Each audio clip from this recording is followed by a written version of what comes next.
All right, here is the supplemental sheet here. We got a table and we got some derivatives, pretty similar to what we were just doing on the second page. Let's see if I can get the glare off. That's sufficient. Okay, so I got a feeling I've seen something like this before. We've got f of x to the half. All right. I don't know, how does that show up? I'm gonna have to go with some ink here. All right, so if I wanted to take the derivative of this, is that better? Not much. It would have to be 1/2 f of x, the negative 1/2 times the derivative of the f of x itself. It's still really faint, but the back side here, I don't want to bleed through. Okay, so then let's see, we're plugging in 2, so we go here. So 2, 1/2 of f of x.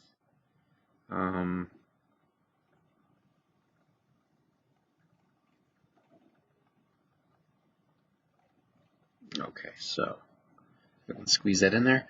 F of 2. F of 2 is 9. 9 negative 1/2 is actually 1/3, so that's 1/6 multiplied to 4. So we're getting 2/3. All right, so f prime of 2 is 4. 1/2 times, I'm just going to do this carefully. F of 2 is 9. So 9 to the negative 1/2 is 1/, square root, that's third, 1/3. Yeah, I'm good. So 4/6. So this guy is, he is going to be the chain rule. Nope. There we go. So g of 1, 3. So plug in the 3 into f prime and negative 2. So this whole thing is negative 2 times g prime of 1, which is 6. So I'm getting negative 12. All right, then this guy, well, I'm making video. I can send you in, buddy, if you want to. Yeah, I'm making videos. It's all right. All right, so now g prime of 2x minus 3 times 2. So you want to make sure you take the derivative of the inside there. So that guy might be easily forgettable. So 2 is going in there. That's g prime of 1, which is 6, and then 6 times 2, we got 12. Here, I can sign it real quick. All right. Next one is a quotient rule.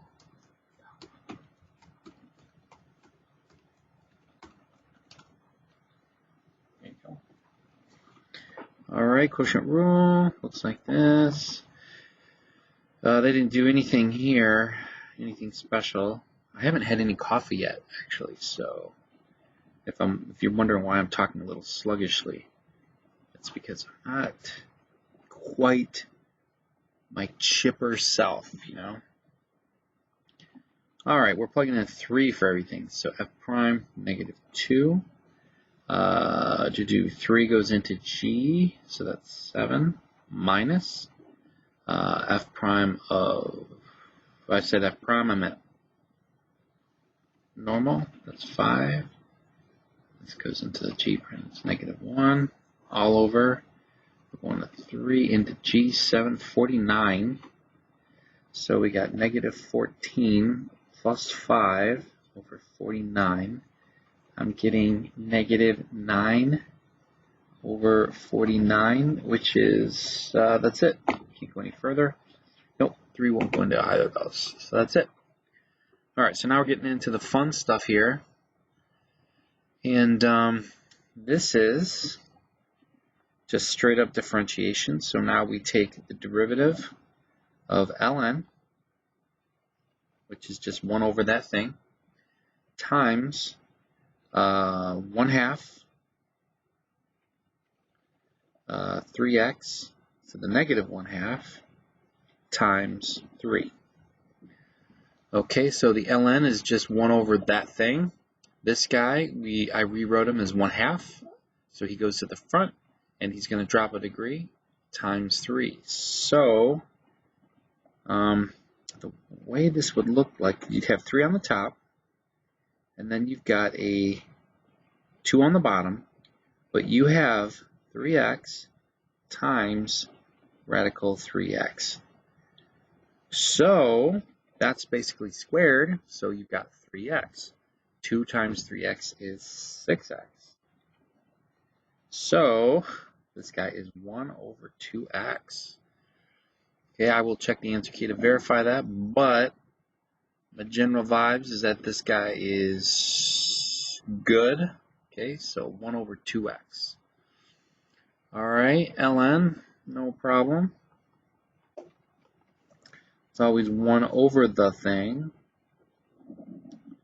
times the derivative of the thing, which is 12x minus 2x. That's it.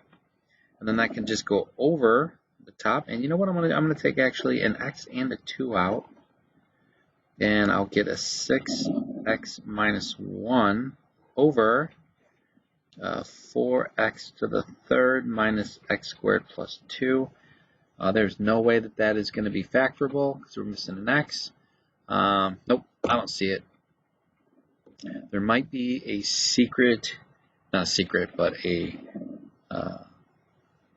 way in Japan where they could factor that quickly. I don't know it. All right, so here we go. Here we crossed out 11 and 13. Where are we at on time? 6 minutes. I might be able to pull this off. One video here. Let's focus. There we go. This is a product rule. So I like this guy. Take the derivative of the first, but not the second, plus not the derivative, but of the second. And when you take the derivative of the second guy, the chain rule would produce a negative in front because the derivative of negative x is negative 1. Okay, so we got e to the negative x minus x, e to the negative x. And that would be fine. However, we could be a little slicker here and do that, which is pretty cool. All right, but that's definitely sufficient. 8 arc sine, no big deal. Let's see, we're gonna write this. I like to write. I don't like arc sine at all, and I will do that. Whenever we're doing the inverse trig functions, it's just always good to do this. U is 1/3 x, du is just 1/3, and then u squared is x squared over 9. Okay, so that's fine, or 1/9 x squared. And we're about to just throw it into the formula. And it is 1 over, or it's u, so du is actually 1/3. So I'll go 1/3 times 1 minus x squared over 9.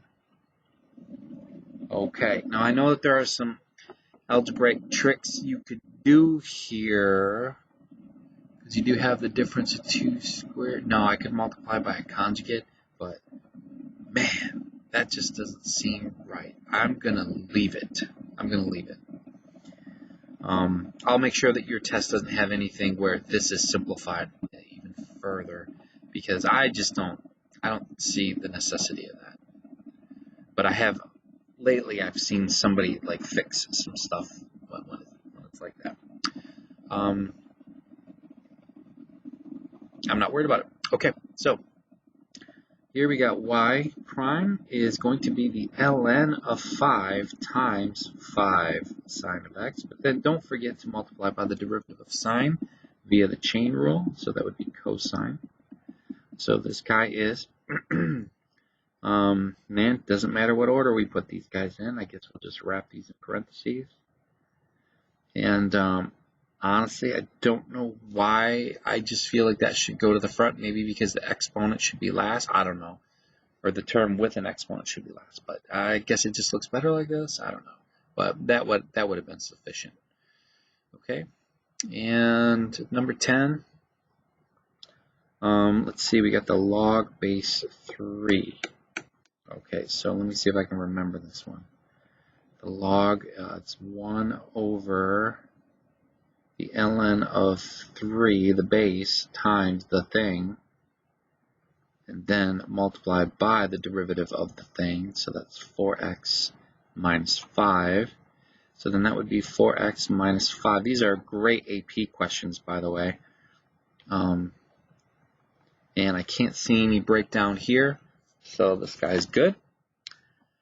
All right, 12, let's see. All right, so they want the inverse of 7, so I'm going to be careful here. All right, I see that the f of 4 is 7, and that f prime of 4 is 2 over 5. So what I'm looking for here is, okay, it's actually kind of really easy because I needed this piece of information, this relationship, so that I don't need to find what f inverse of 7 is, because I know his output is actually 4. But what's nice about this is that by knowing this piece of information going backwards, if I had f prime 4, I can just use the formula, and it's basically would look like this. I don't know if the last sentence that I just said, did that even make any sense whatsoever? I don't know. Okay, but that's it right there. Because of this relationship right here, I can go backwards from 7, since he is the b or the y coordinate. I can go backwards and know. Now sometimes you have to solve for those, okay? I don't think you have to do that for the test. Sometimes you have to solve for that, and so you've got the 4, and then that's all you need here. And so really just take the reciprocal of that guy, and it's 5 over 2, okay? So remember that, very, very helpful. So this one I do believe you have to solve for, because you are not given that relationship. You have to figure out what that is. So we do actually have to, if g is the inverse, and we are looking at the inverse, okay, then that should actually have f right there. Should have an f in front. Then what we do then is we set this equal to 2. All right, and then we will solve for it. We square both sides, 4. Okay, 8, so x equals 8. So that means the relationship of plugging in 8 will give us 2. Okay, so what I want to do is I want to find g prime of 2, the inverse, equals 1 over f prime of 8. Okay, now let's put this in a little box here. Okay, and what we're going to do is we're going to figure out what f prime is at 8. So let's go here. We've got f. We're going to rewrite this guy as a half. Okay, so f prime equals 1/2. Now remember, we're just trying to get a number here. We're going to plug in 8 in just a second. And we're going to drop him a degree, and then the derivative of the inside is just 1. Cool. So this means I've got 1 over 2 radical that. Okay, so plugging in an 8, I get square root of 4. Square root of 4 is 2. 1 over 2 times 2 is 1/4. So if I'm doing 1 over 4, this means that g prime of 2 actually has to be positive 4. All right, there it is.